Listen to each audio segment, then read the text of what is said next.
Masih bersama kami di Selebes Petang, pemirsa. Mantan Wakil Presiden Republik Indonesia Yusuf Kala bersama istrinya Mufidah Kala tiba di Bandara Internasional Sultan Hasanuddin Makassar di Kabupaten Maros pada Sabtu pagi tadi.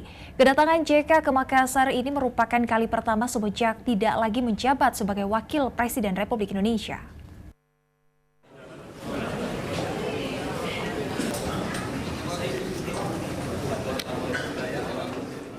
Dengan menumpang pesawat komersil maskapai Garuda, mantan Wakil Presiden RI Yusuf Kala bersama istrinya Mufidah Kala tiba di Bandara Internasional Sultan Hasanuddin Makassar pada Sabtu pagi.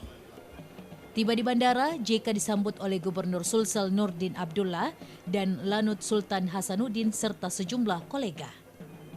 Di terminal kedatangan, JK juga disambut dengan tarian tradisional Padupa serta pengalungan bunga sebagai bentuk penghormatan atas jasa-jasa JK selama menjadi Wakil Presiden.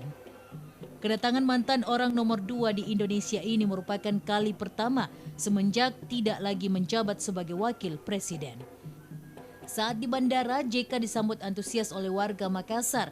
Mereka menyambut JK dengan penuh haru karena telah pulang kampung setelah tidak lagi menjabat sebagai Wakil Presiden. Dari Kabupaten Maros, Wibowo Wardoyo, Selebes TV.